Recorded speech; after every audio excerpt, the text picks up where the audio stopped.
Alright, so I came to the yard today to find the output shaft for my Voyager, and lo and behold, we got a Grand Voyager here, a 91.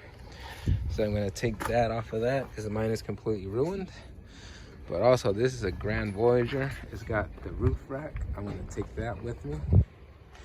And this one's got rear AC.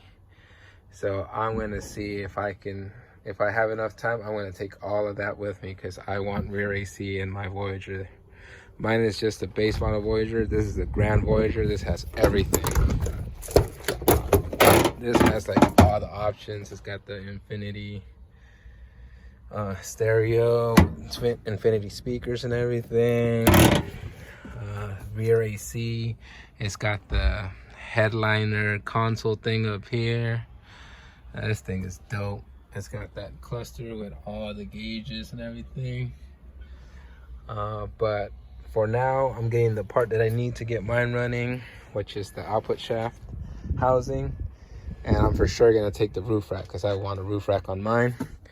And if I have to come back for it, I'll come back for this AC, for this rear AC unit, because that's something that I really want to put into my van. All right, I'll give you an update later.